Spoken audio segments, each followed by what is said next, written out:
Ibu, dari mana ibu?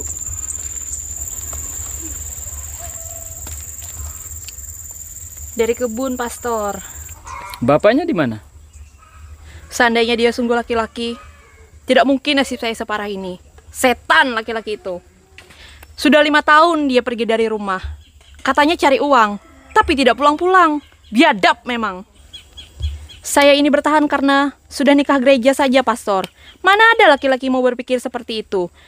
Lihat satu, lupa dengan yang satu. Semua laki-laki sama saja.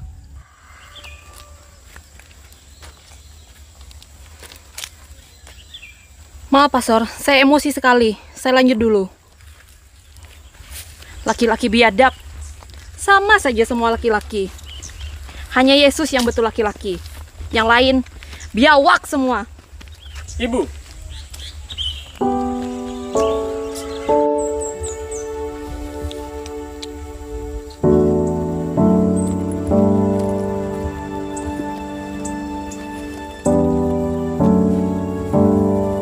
Terima kasih, Pastor.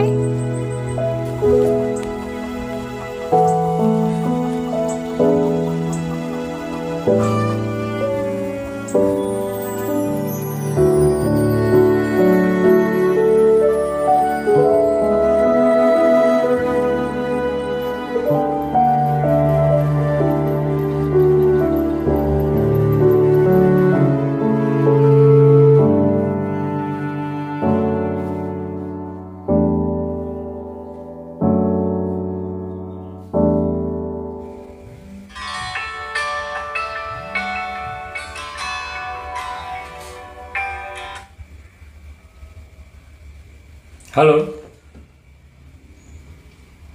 Mama sakit, tadi jatuh di kamar mandi. Ini kami lagi di rumah sakit. Belum ditangani karena BPJS-nya sudah 1 tahun belum dibayar.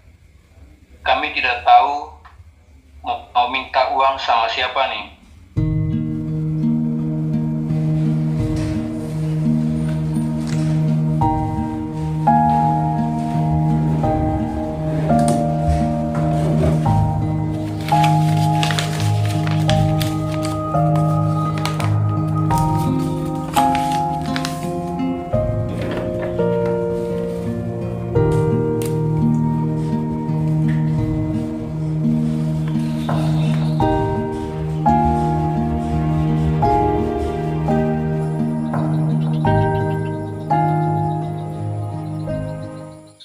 Terimalah dan minumlah kamu semua.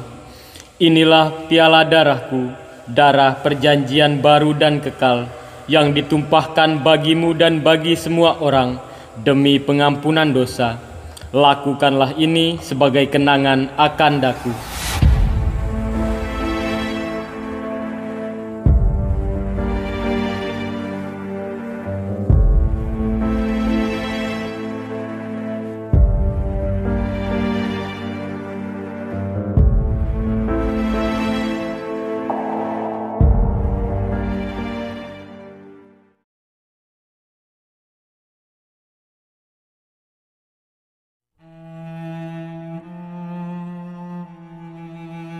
Bapak, saya berniat menitipkan anak saya ke panti asuhan. Apakah anakmu itu jadi beban? Saya takut jadi ibu yang gagal karena ekonomi yang sangat sulit. Keberhasilan seorang ibu itu bukan ketika anak menjadi kaya, tetapi ketika anak merasa dikasihi dan diperjuangkan. Mudah memang berkata demikian. Di mana-mana, banyak anak yang menyalahkan orang tua karena miskin dan melarat. Banyak anak yang malu dengan keadaan orang tuanya. Di panti asuhan, anak saya pasti makan dengan kenyang setiap harinya. Itu mencintai atau lari dari tanggung jawab? Saya hanya ingin yang terbaik bagi anak-anak saya. Melahirkan dan membesarkan anak itu adalah rahmat yang hanya dimiliki oleh satu orang makhluk, yaitu perempuan. Pikirmu anak itu akan menjadi kenyang dengan makanan terjamin di sana? Lebih baik makan sedikit di tengah kumpulan orang yang mencintai kita. daripada makan banyak di tengah orang yang berkumpul karena terpaksa. Saya sudah nggak punya uang sama sekali, Pastor.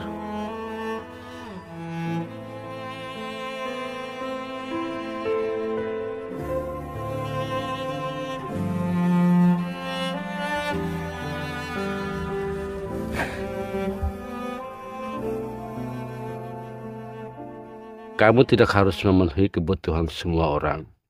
Hari ini kamu bertemu Ibu Bena, besok ketemu yang lain.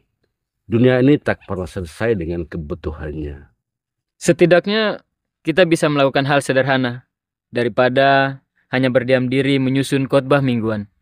Itu benar. Tapi pikirkan juga kebutuhanmu. Pikirkan juga orang tuamu yang lagi sakit. Gereja kita miskin. Uangmu bisa kamu pakai untuk pengobatan ibumu atau menjenguknya nanti.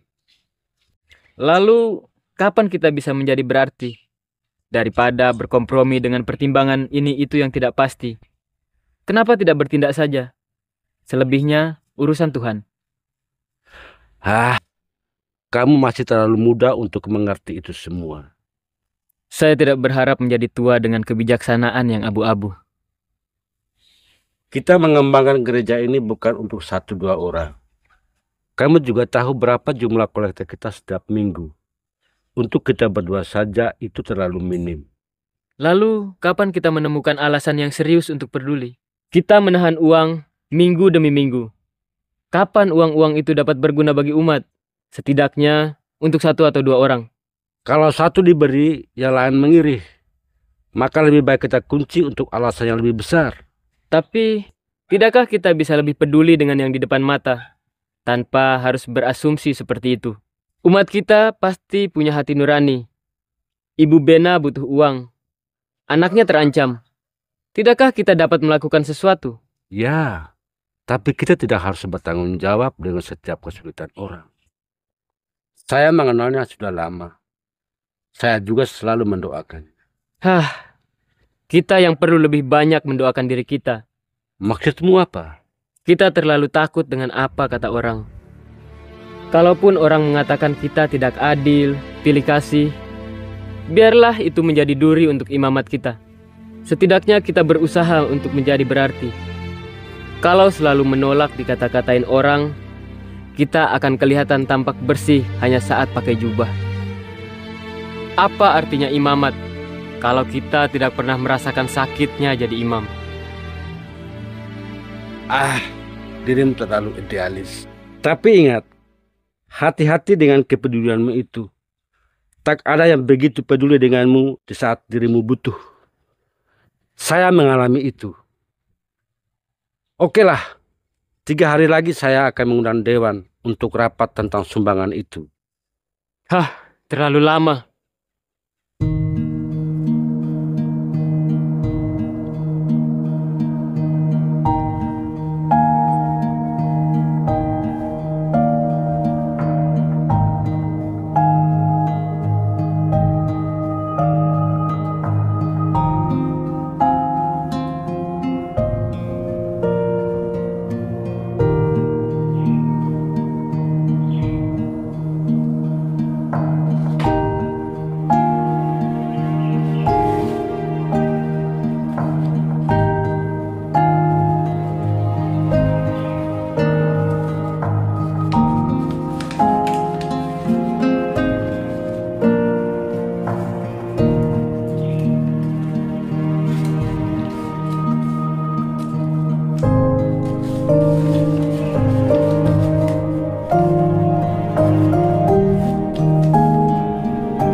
Saudara-saudara, Pengorbanan adalah hal utama dalam hidup seorang Kristiani.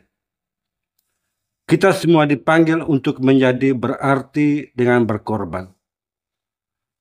Lebih baik kita melakukan hal kecil tetapi dengan cinta yang besar, daripada melakukan hal yang terlihat besar tapi dengan cinta yang kecil.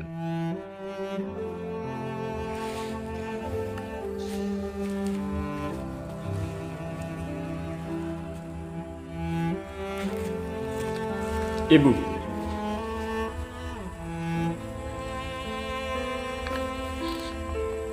gunakan sebaik-baiknya dan berjuanglah untuk anakmu. Mereka akan bangga terhadapmu. Pengalaman diperjuangkan dan dikasihi, itu yang harus ibu perlihatkan pada anak-anakmu. Jangan pernah menyerah jadi orang tua.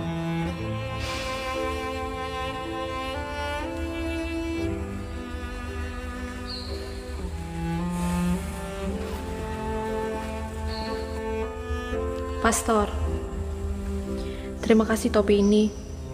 Maafkan kata-kata saya waktu itu.